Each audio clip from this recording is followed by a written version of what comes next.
There's an extra plate, you know. All right, Rabotai. So this is this shiur Parashat Beshalach is Leilu Nishmat Baruchai ben Berucha. Tiyu Nishmatot Tzura B'Tzara Chaim. Also, by the way, just now that we're talking about this, if anybody wants to sponsor a shiur Leilu Nishmat for a special occasion, you can do so through our coordinators at yeshivaetzion.com or at Rabbi Gaon at gmail.com or Instagram or Instagram or any of these things. Our coordinators are there to serve you. Whatever. Anyway, Parashat Beshalach. Yeah, he's the assistant director. He doesn't give me the anymore. Parashat Beshalach starts with the story of the Jews coming out of Mitzrayim, which in a way, at least it should be, a very liberating and joyful experience. You're going out of labor, you're going out of slavery, you're going to freedom. That should be a wonderful thing. By the way, this is what we're going to talk about here, is a phenomenon that happened to many people, not only to the people in Mitzrayim, because we always know, since the Torah is eternal, whatever it says in the Torah, it reflects on our lives as well. And by the way, we welcome here our friend from Alaska. What's your name? Chaim. Chaim, yeah. Chaim from Alaska. All right. All the way from Alaska. Thank you. You're welcome, buddy. It's an honor to be here. It's an honor to have you. Yeah. Later on, guys, if you wanna, because he's from Alaska, he's cold. You can give him some tea. You know, we have some tea for you. So, yeah, Eitan, he doesn't know what we're talking about. So, should be a very, we said that going out of Mitzrayim should be like a very joyous thing, a very, exciting, wonderful. However, Bnei Israel are broken and they are petrified. They're completely petrified and they're broken. They're not going out like you would expect them to go out of, out of jail. Which happens many times to people to go out of jail as well. I mean, after all, they didn't understand or didn't know or any different way of living. After having generations of slavery in Egypt, barely with some vague memories of what freedom is all about. And when you don't have a clear idea what freedom is all about, you will have to make it up, and then you develop anxieties, and fears. Right, psychologists over there. Am I on the dot here? All the money. Yeah, all the money. Yeah, show me the money. So. The same thing for us also. So that reflects us as well. We are also petrified, usually, to go out to new territories, to explore new things, we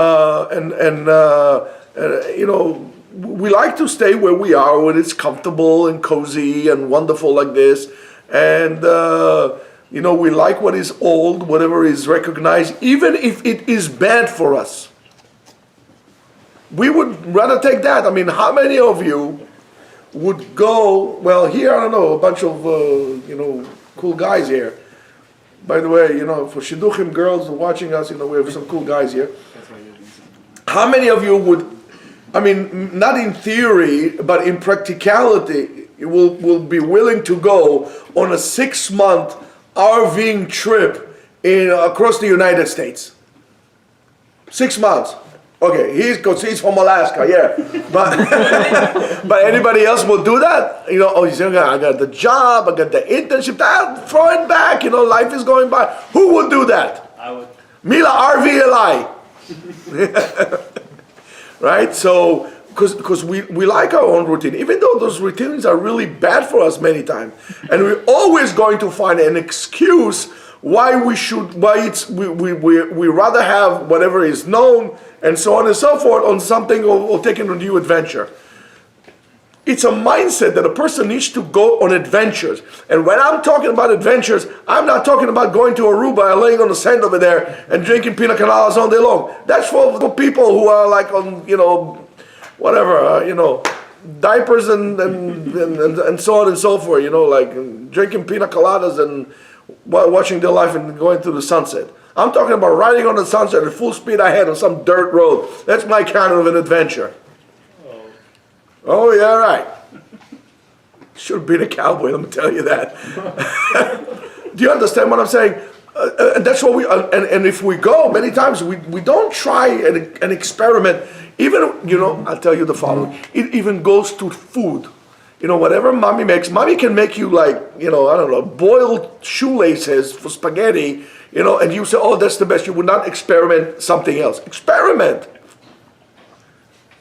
Experiment yourself in good things, of course. Yes, not an experiment, you know what I'm saying. But go out, experience freedom.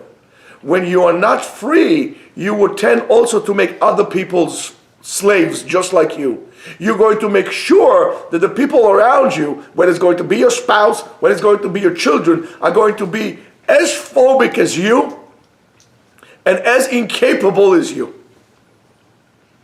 Go out, travel. Experience things. Taste different foods, different cultures. Of course, if it's kosher, right? Not a problem. I mean, to think about it, for a person who doesn't keep kosher, for a non-Jew who doesn't keep kosher, I mean, they can experience everything in the world. How many people actually do that? They go to Italy. They want spaghetti Alfredo made in like Brooklyn. They go to China. So instead of tasting some kind of crazy dim sum or whatever it is that they eat over there, what do they want? Egg foo young, something that some Jew made in San Francisco. Give me a break. It's a certain mindset that Eric Fromm called it the fear of freedom. I love Eric Fromm. It's tremendous. It's wonderful. So if you're going to take a good look internally, you're going to see that maybe a source for all this. And the reason and the source for that, because somewhere deep down inside, if you really look down inside, is for most of us to always see the half-empty cup. Even though you know that it doesn't make any sense, the half-empty cup, it's always to look at what you don't have.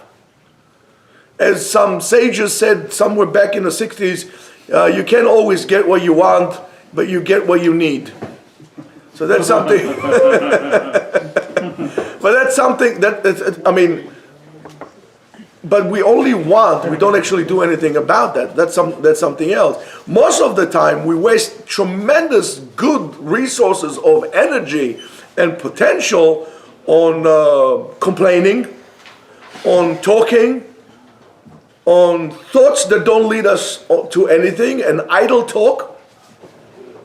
And that's why Chazal says siyag lechokhma shtika. A gate for wisdom is silence. It's a tremendous thing to be a little bit quiet. And this is something that we all miss. It's something that we all need, and we don't get enough of that.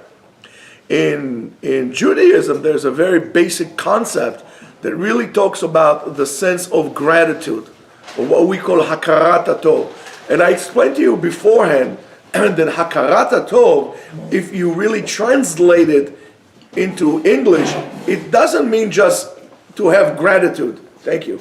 Because that's being like Grateful Dead. That's like being grateful. I'm not talking about Grateful Dead. So we're going to sing like a ripple or something like that. But I'm talking to you about hakarat tov means in Hebrew recognizing the good. Lehakir, to recognize the good, to be able to identify and recognize the good. And this is a tremendous, tremendous thing. However, if we're going to talk about hakarat tov in terms of a concept, is really be able to take those glasses or lenses that we put on into our, that we look through the world and we interpret things into the world, and really adapt positive thinking instead of negative thinking. And I told you this many times. One of the tricks that call it the Matrix plays on us in order for us not to be optimistic, not to have hope, is to completely confuse us and give us a sense of complete helplessness. And I told you this before, if you are hopeless, if you are helpless, you are hopeless, or the other way around. I forgot what I already said. Look at one of my pearls of wisdom from this past week. I don't know. I said something like this. Well, I thought it was pretty good. Right? If you don't have an ability to look for hope, so you are beyond repair. And that's exactly what they want you to do. Because then they're going to ride like the knights in shining armor to your rescue, and you're going to be forever dependent on them. That is a slave mentality. And you need to break away from that.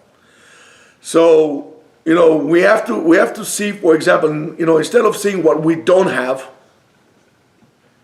let's start to look at what we have. To see the half, not only I hate to call it the half, the half full glass, but rather to see the substance that there is in your glass that you can actually drink or do something with that. And for that matter, it's 3 different principles, but maybe we could discuss later on today, and maybe it's something I could bring up and you could think about it, is first of all, don't take anything for granted. Don't take anything for granted. Examine, ask, appreciate, don't feel you deserve anything, and so on and so forth. Don't take anything for granted. Don't come with an entitlement attitude. To be happy with what you have, and to be thankful for what you have. So when you're happy, it's in the thought. To be thankful, you take into thought and you translated it, and now you transform it into an action. And it's a very, very important thing to do. It's a very important practice, because most of us also have many good ideas, but they only stay together an idea, they never materialize into an action. Understanding those things, see what you have, it's a process that you could apply to almost anything in life. You see what you have, you're happy with what you have, and then you become thankful for what you have. You're closing a circle. So it says, I'll tell you a story. I told it to my wife. She didn't really appreciate it, but I said that's a joke, about a person who was walking in the street, just like this, walking in the street, all of a sudden he hears like a voice. Somebody's calling his name. I don't know. Give him his name. What's his name? Shmulik. Shmulik. Shmulik. The guy is like, Shmulik, stop! The guy stops. As he stops, this grand piano falls from a building right in front of him, 2 feet in front of him. Bam! Slamming like this on the floor. He says, oh my goodness. Whoa! What just happened? He looks around and says, who called my name? And then nobody there. Who called my name? There's nobody there. All of a sudden he sees an angel with 2 wings, like this, like an angel. And the angel says to him, I'm your guardian angel who came here to save you. The guy said to him, say what? I'm your guardian angel, came here to save you. He goes, bah! Slaps the angel like this, like an open fist, boom, like this, and then another one backhand like John McEnroe, bam, like that. The angel is astonished. He said, what in the world is that? What is that for? He said to him, you are my guardian angel. You came to guard me, to save me? Where were you when I was getting married? So many times we really, we look around and we suffer, and it really causes us a tremendous suffering for what we don't have. I don't have a big enough house. I don't have a new enough car. I don't have, I don't have the most beautiful wife. I don't have the most kind wife, and so on and so forth. I don't have. It is annoying already. To a certain extent, it's so annoying, believe me, you get sick and tired of your own self. So, and it's a big absurd, because finally when you really get what you want, usually that experience of satisfaction that you got is very, very short. And it's very, very instant, and it passes away. And soon after, all of a sudden, this inner voice comes to you again, and it tells you, your neighbor has a bigger house. I just moved. I didn't even unpack it. He has a bigger car. He has a bigger this. He has a bigger that. I mean, Be'emet, why won't you look at what we have? So in other words, we in a way are kind of caught in this loop, like we are caught between two time zones, between two time, not time zones, time units. We are in a loop. We're going over and over and over again of unfulfilled desires, of needs that are never being satisfied, and we don't have this hakarat tov, gratitude to really understand. It says, Baruch Hashem, Hodu Hashem ki tov ki l'olam chasdo. I have, Baruch Hashem. It's a yofi. That's why it's important for you to sit on Shabbat, and whatever goes around your table, take a good look. Take a good look. You have a wife. You have children. Yeah, they're fighting and they're going like this, and your wife is like freaking her teeth, whatever it is, she's doing, whatever. You have a wife. Do you think anybody, knowing what you know about yourself, isn't that enough that this person that you call your wife is enough? She's tolerating you and all the things that you do and all your odors and all your shenanigans.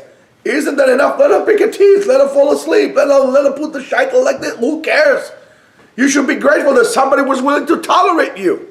I don't want to get too graphic, if you know what I mean. You're complaining that your kids are making too noise? You fool! There are people who would die to have. When in the Gemara, when the Chachamim gave this guy a bracha, you should have chaos in your house. He didn't understand it. It means chaos in your house that you're going to have children. But you think this thing is going to last forever? Nothing lasts forever. Even cold November rain. Nothing. Before you know, your kids are big buffoons, and they're going on the merry way. And then you're going to be there alone. And then you're going to look at your wife, she's going to look at you, you're going to eat the soup, and say, wow, now what? So enjoy what you have when you have it. Don't realize how good you had it and what a fool you were that when you had it, you didn't enjoy it.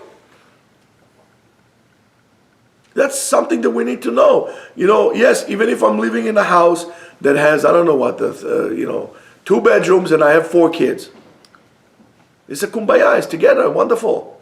You want to know how big your house is? You want to know how good you have it? Say, not a problem. Take your wife, take the kids, go RVing not in a big RV like in the movie, like in a van.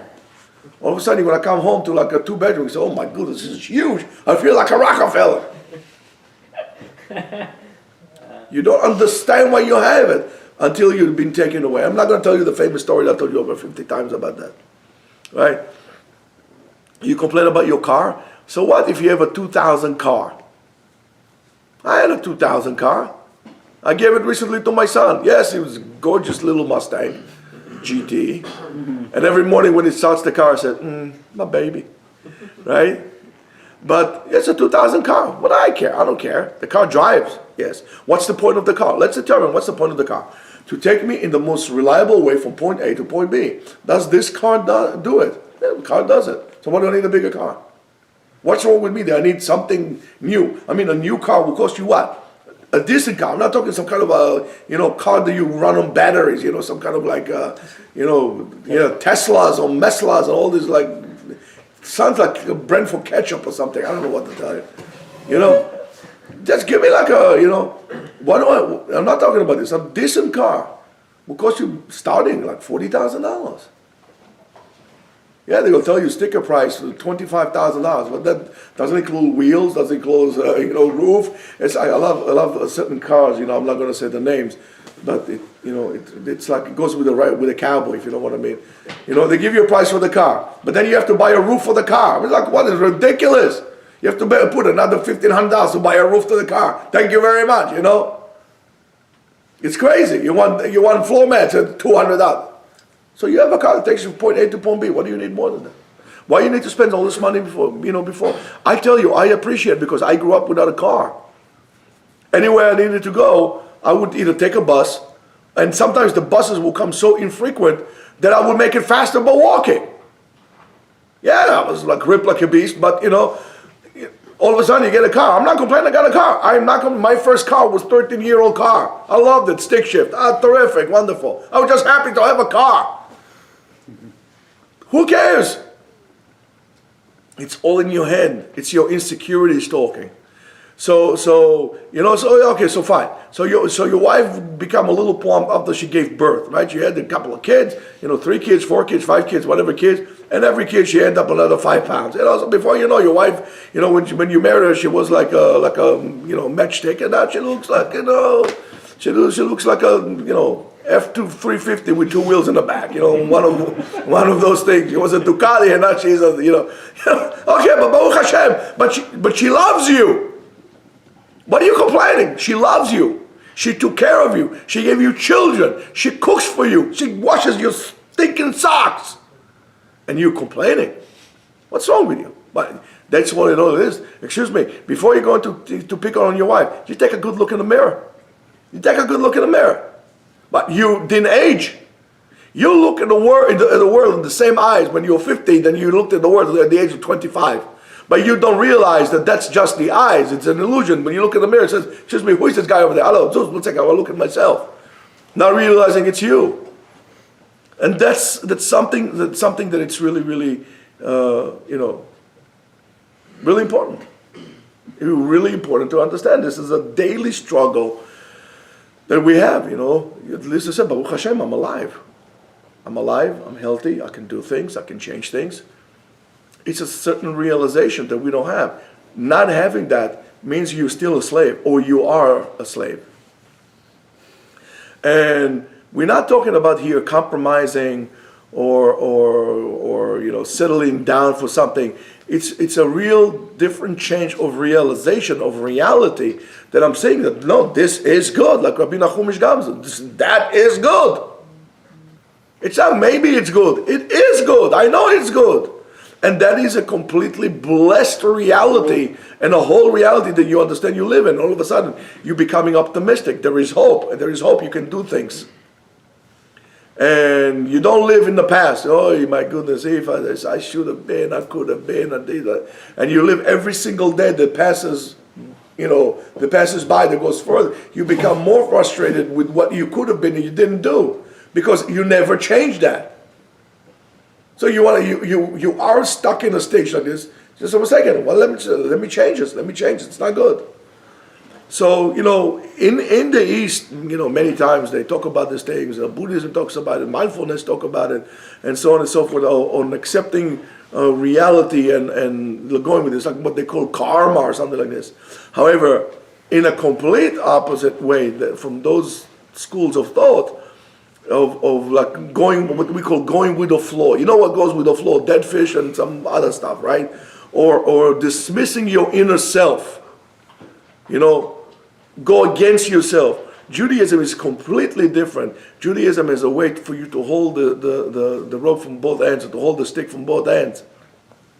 In other words, to accept what you have, together with an ongoing desire or yearning to become better, to advance yourself in spirituality and in materialistic ways, to achieve more. But you should know that what's the interesting thing about it, and that's why Judaism is so unique, that your ability to really become successful depends on the amount that you are happy and you recognize the goodness that you have. That is it's a mindset that you really need to put yourself into. When you're unhappy with what you have and you don't see the good, there's difference between being unhappy and striving to reach better. Striving will make you you say it's the same thing. It's not the same thing. I'm unhappy with what I have, but I'm unwilling to do anything about it. When I'm striving, I want to find ways to do it. And that's a tremendous thing. If there is a will, there is a way. That's exactly what it is. If there is a will, it's all b'idei ratzon. And if you want to develop yourself spiritually, right? So first of all, is to be able to thank Hashem and what He gave you. So of course, it tells us about the great miracles that happened in this parasha. They happen one after the other. And what's interesting about it, immediately after every miracle, Bnei Israel, they seem to forget about the salvation that the miracle had happened to them, or it caused them. And then what did they do right away? They complain. Complaining is horrible. Complaining means, I'm waiting for somebody else to do what I know that I should be doing. Why am I complaining to him? Because I want him to do something. I can tell you, listen, I didn't like a situation and I did what I need to do. I didn't expect you to do it for me. I'm not. If you want to know what I did, is because I was unhappy and I decided to take the wheel to my hands. Would you be comfortable sitting in the driver's seat and let somebody else drive the car for you? But that's what you do with your life all the time. And that's why Chazal tells us that, and the Rambam tells us, that all these miracles don't do anything for your emunah. They don't increase your belief in God. Miracles don't. What increase your awareness of God and your belief in God, is your awareness of what is happening. The recognition that you acknowledge what happens. If you went for a miracle, you are not interested in doing anything. You are failing in your job. Waiting for a miracle is waiting for God to do the job for you. You're not doing what you're supposed to be doing. And that's exactly what happens. Right away, the Jews start to complain, and they complain, and they start to develop an anxiety, and they develop kind of like Egyptian phobias, right? Today everything is a phobia. I'm a moron phobia. I'm a moron phobic. I'm afraid of stupid people. How do you say it in Chinese, Sam? Stupid. That's right. So, so right away, 7 days after they come up from Mitzrayim, 7 days after they come up from Mitzrayim, they already said they come into Yam Suf. The mountains are from the right side, the mountains are from the left side, and so on and so forth. Paro is chasing after them. And they said to Moshe Rabbeinu, Hamibli Kvarim, are there no more graveyards in Egypt to bury us that you have to bring us here to die? What's wrong with you? What happened? Makan Bechovot? What's wrong with you? What kind of a attitude that is? Because what did they say to him? Ki tov lanu avod et Mitzrayim mimotenu b'midbar. We would rather be slaves alive than die as free men. That's like, what? I mean, what you guys been smoking over there? Hashish or something? What's going on with you guys? You wanted to be free, no? And don't think that it's only them, it's us too. It's not only them, it's us as well. And that's what, people who instead of doing, you see, the other people who deliberately out in the open sabotage what you're doing. But these are not the dangerous people, because you know how to deal with them. The most dangerous people is the people who pass the buck for somebody else to do their job. What you're supposed to be doing, they'll tell him to do. And these are the biggest sabotagers of all. It's a certain midah of lack of unwillingness to take an initiative that destroys everything. If we are two partners, right, in a thing, and I'm going to wait for you to do my job and your job, is this partnership going to work? It's not going to work. And that's why things didn't work with us in HaKadosh Baruch Hu. So they're coming over there. So instead of and again, that conversation has always happened to us internally as well. Should we remain slaves to the system, to someone, to something, or to take freedom to our hands, to take our own freedom, to take our own destiny to our hands? We always look up to freedom. We want to be free. We can give you all different things. Free this, free that. This life matters. This life no matter. We all live like this. I'll tell you, it's all a bunch of hoax. It's all for politics. Most of those people don't care about anything. And what bothers me the most is the usage that people do to race in an effort to make things non-racial. And that's if I would get a job only because I'm a Jew, so we have to preserve 1% of the jobs to Jews, I will be very upset. Am I getting the job because of my good skills, or am I getting the job because I'm a Jew? Yeah, and I don't have this mentality of going together. So yes, I need Uncle Tom to support me, to save me. They're talking about certain fields in sports that they have to have more diversity in hiring coaches. What diversity in hiring coaches has to do with anything? If you're a good coach, get hired. If you're a bad coach, don't get hired, regardless of your color. But we keep on bringing this issue. We are making that of a bigger problem of race. And that's the hypocrisy of all. That's the hypocrisy of all. And it's the same thing. It's all nice and dandy, besides when it comes to Jews. When it comes to Jews, everybody gung-ho hate the Jews. You know why? Because for us, color is not an issue. That's why Jews come in different colors. Judaism is not a race. You're white, you're black, you're green, but why do I care? You shomer Torah mitzvot. Yes. You believe in Hashem. Yes. Okay, that's it. You know, ma akhpat li. You know what color you are. What do I care what color you are? I mean, there's a prerequisite. You know, a Jew has to be, you know, Johnny Blue Eyes, you know, like this, you know. No. It could be this, could be that, could be whatever it is.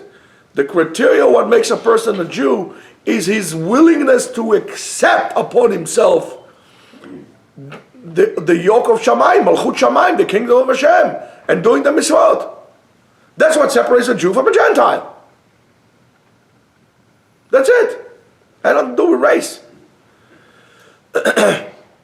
So when we all look at freedom, of course, freedom makes us afraid, and that's why I told you it's the fear of freedom, and that fear really, you know, paralyzes us.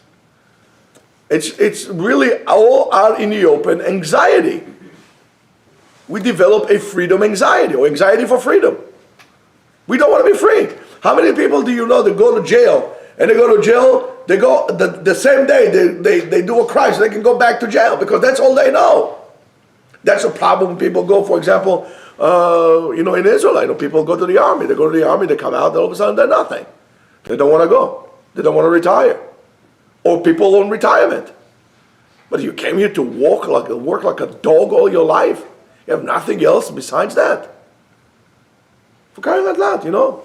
It's okay. You get yourself a leather jacket. Yeah, I know you're a 67-year-old buffoon. Get yourself a leather jacket. Feel like a guy. Go ride a Harley motorcycle. You know, terrific. Go have some fun. But yeah, why you have to work until what? I mean, to some people, they are so afraid of being free that I think that they're going to drop dead at work, and then they're going to drive them straight from work into the cemetery. That's what we all are. So therefore, with exactly what happens, and that's what we do time and time again, right? What happens? Moshe Rabbeinu refers to HaKadosh Baruch Hu. He said, listen, you know, what are you doing, man? So HaKadosh Baruch Hu says to him, Matitzak elai. What do you want from me? What do you want from me? And he says, Daber el bnei Israel ve'yisu. Let them go. They're free. Let them go. They're free men. In other words, I am not, God says to him, going to force you to be free. I am not going to force you to be free. I'm not going to force you to be happy. And in other words, the keys for your own redemptions are in your hands.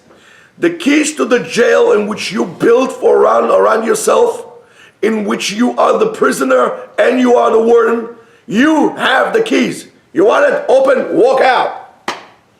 I told you this before. One of the lines that I love is at the ending of Zorba the Greek, the great movie Zorba the Greek. When the guy asked Zorba to teach him how to dance. You know, he's a stuck Englishman like this. And he said to him, dance? Why you like to dance? So he said to him, Zorba answered him, because a man sometimes needs to cut the rope. Needs a little madness, should I say. A man needs a little madness to cut the rope and break free. Because most people would like to be in jail. So what people will call you, oh man, you're crazy, you're irresponsible, you're this, you're that. Like I played you this morning, the logical song. They taught you how to be logical, practical, cynical. And then you wonder who you are at the end. You don't even know who you are. Because you're a product of fears. And HaKadosh Baruch Hu said to him, go. You don't need an approval from me. You're a free man. Go do what you want. That was the greatness of America before it became the country. It used to be the land of, The land of opportunities. And today, the United States, unfortunately, is becoming the land of regulations. And that's a horrible thing that happens. It's all about regulations. So, in other words, what he's telling them, it's you want to be free, go ahead and do it. The Zohar teaches us something tremendous. He says that the answer to the HaKadosh Baruch Hu gave Moshe Rabbeinu, that they should go, shi'isur min arba dvarim. In other words, there's no more time for prayer. It's time to action. It's time to do action. And this is one of those defining moments that you need to take an immediate answer. And that's what I said to you before, right? That's when Matityahu, Kohen Gadol, when he stood in front of and he started the rebellion against the Romans, to the Greeks, what do you say? Mi le Hashem elai. Who's to God to come to me? Mi le Hashem elai. You got to make a decision right now, yes or no? And then what do we say? I got to sleep on it, baby, got to sleep on it. I'll give you an answer in the morning. That's exactly what we do. This is exactly what we do. I don't know. Tzarich yishuv adat, Habibi. You have to, yes or no. There are times you have to think, and there's time to act. There's time to do shev ve'al velo ta'aseh, sit down and do nothing. There's time to do kum ve'aseh. Kum ve'aseh means without any further delay, go do what needs to be done. So, and the decision that they had to make in this defining moment, Am Yisrael, is, and many times is us, to surrender to failure and lack of actions, or to go after our dreams, after our visions, regardless of what. How many of you are willing to do that? How many of you Bichlal have a vision or a dream or aspiration for anything besides to retire with money so you can do what? Drool over the sofa? Do you have a dream? Do you have an aspiration? And if you do, and you said it to people, people would laugh at you. Say, well, that's irresponsible. That's why you went to school. Yeah, I went to school, to open my mind up. And I opened my mind, I realized that I have a dream, and I want to do that. But you could be a CPA, you could become a very well, comfortable person that making money and well respected in the community, can have a new car. Says, no, Daddy, I want to be a sensei. And that's my dream. Vayihima, regardless of what the result, that's my dream, that's what I want to do. I'm willing to pay the price for my freedom. It is my own life, and I'm going to do I'm the boss of my life. Are you? Do you have that? Or you're going to continuously put delays on yourself. Then you're going to go to another school, then you do another internship, and then you're going to volunteer to brush teeth for 80-year-old ladies. Instead of getting yourself a car and then just driving like a man. Not like a slave, a free man. As they say in New Hampshire, live free or die. Because if you are not free, if you're not living free, what's the point of life? What's the point of life? And if you have a certain unexplained need to be a slave, I got that covered for you as well, guys. Not a problem.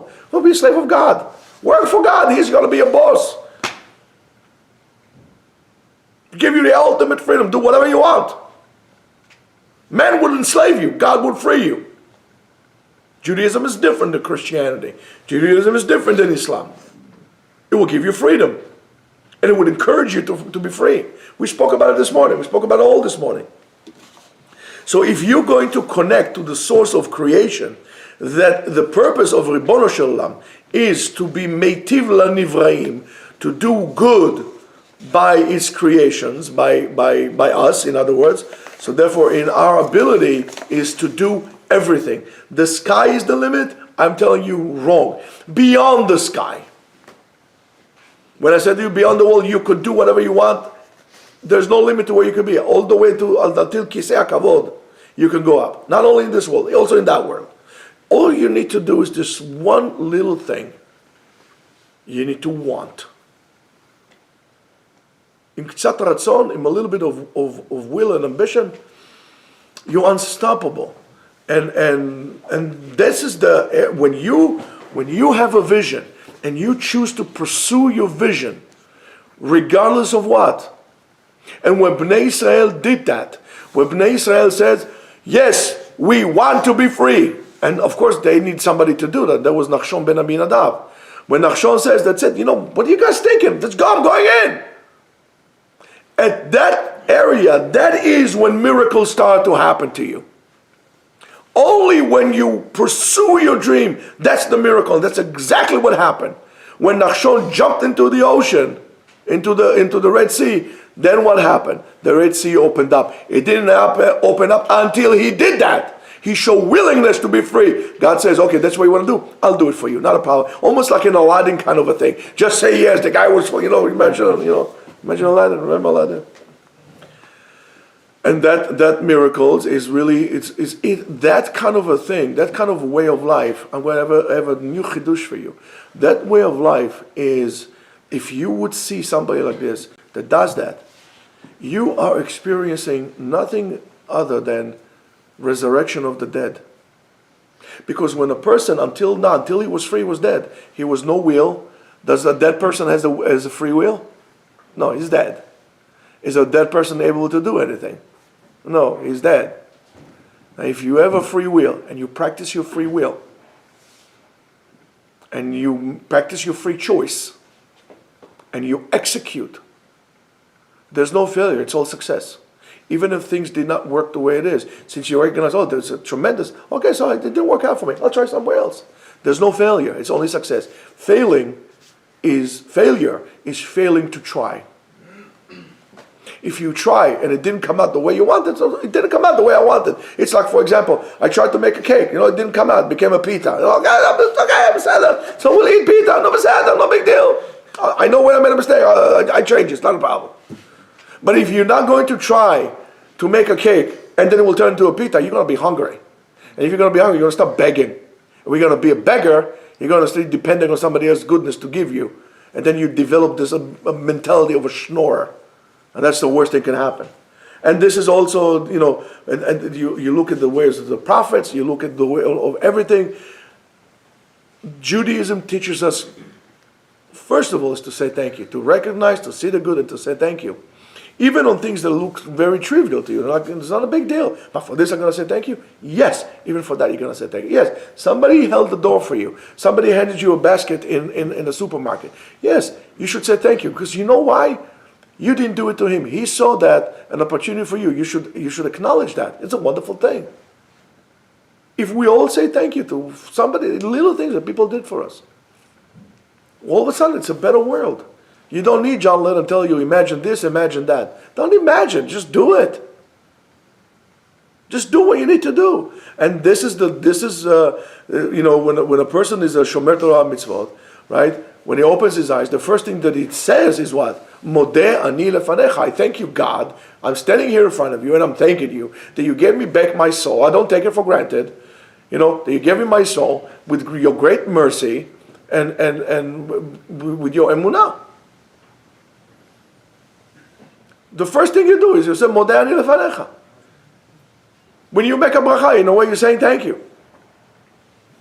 And what? You take it for granted to be able to breathe in the morning? You take it for granted that you get up in the morning? Anything that you do in the morning, everything that you do, you should say thank you and grateful. Everything. Hey. So that is something that that we need to really when you go to sleep at night, do you have a guarantee somewhere you're going to get up in the morning? That's why you're going to take good advantage of times that you have. When your children are around you, you're not going to push them on. When you're going to realize and have this mentality, you're going to realize that, guess what? I don't want to have a TV in my house because I want to stand around with my kids. I want to play football with my kids. I want to play Lego with my kids. I don't want to sit on the TV and make them dumb. I don't want them thrown away from me. They're going to go by themselves. And when you do so, you start to appreciate your kids. And When you do so, when you do say thank you, it should not be like on autopilot immediately. Oh, thank you, thank you. You should really understand that somebody did something for you. You've got to be very, very grateful for that. Truthfully grateful, not just like cold like this. And we were all, by the way, Rabotai, we were all created in what we call Tzelem Elokim, to be partners with Ribono Shel Olam in creation. In other words, in any given moment, and it doesn't make a difference under what circumstances, we have the ability to create a new reality. That's how we become partners with God in creation. He created this world and we create our own reality. And to turn what we call mar lematok, the bitter to sweet, darkness into light, bad into good. Now, if we're going to do so, that's what it says. And as Shirat Hayam says, every day we read, Az Yashir Moshe, and the Shabbat we say, Az Yashir Moshe, okay, that becomes like this. Did you ever sit down and just look at the first pasuk? Az Yashir Moshe. That's a mistake. That's a mistake. Az Yashir Moshe is a mistake. Why? Az Shar Moshe. Moshe sang. Yashir is in the future. It's meramez al ha'atid. Ma ze yashir? Az yashir Moshe. When is he going to do that? Is to tell us that the story of the miracle of Yam Suf, the desire to be free, when you're going to reach that, then Moshe will sing above you praises. That's what you're going to see. When every person would feel is within himself that what happened in the miracles in Yam Suf happens to him also every single time he gets something. Again, I'll tell you this, if you're going to think about what it took for me to be here to talk to you, where are you going to stop? You're going to stop at Dam Rishon. In other words, it was set from the time of creation in motion that we're going to be here together and talk. So why are you running away? Isn't that a waste? You don't believe in miracles. You don't want to be free. That's exactly what it is. And that is the sensation of freedom. As Yeshir Moshe, when you're going to practice and feel that sensation of freedom within yourself, that is tremendous. When you feel that, then you get the feeling not only of freedom, when you feel free, it means everything is possible. The land of opportunity. It's all possible. And there is not a problem. There are only solutions. No problems, only solution. And there is a problem, we're going to overcome it. We're going to sit down and make a plan, and we overcome the plan. And this is the purpose of mankind. This is the purpose, and we should all strive to reach to at the end. And then Moshe would sing a song to us. Each and every one of us, Rabbatai, try to dedicate few minutes in a day, when you turn off your phone, when you turn off everything, not sitting in the computer, find out a place that it's quiet, without any interruptions, and really connect yourself with this quiet voice of like an ocean, that ripples coming, in and out like this, that existed inside of you, and dedicate this time for some kind of a cheshbon nefesh. Take some kind of a mental inventory of what you have and so on. And this time you could actually make a practical list, a real list of all the good things and the great things that you have, all the great things and the small things that you have, that you do have, and you have them, and you have them. And when you look at this, all of a sudden you're going to see, in a very specific way, that you are really blessed. We are all blessed. And when you're going to realize, you're going to say, why am I complaining all the time? And that would change you. Eventually this would change you. That the fact that you have parents, or you have a spouse, and you have children, and thank God you have a job that pays you. It doesn't make a difference if your job doesn't pay you a lot. But your job pays you. You have friends that care about you. You have a roof over your shoulders, over your head. Who cares if it's a I don't know what, a 500 square foot house, or you have a 5,000 square foot house. You have a place to sleep. You're not sleeping in the street. You're okay. You're alive. You're alive. And as much as you can, try to really detail, without being stingy on words and on list of all the good things that you have. And you should know that. And that's what they say, you should strive to reach what they say, האיש החופץ חיים ואוהב ימים לראות טוב. A person who desires life, חפץ חיים, he desires life, right? אוהב ימים, he loves his days. And he loves his days because he sees the good. So if you really want to have life, start practicing yourself to see what good you have. Look at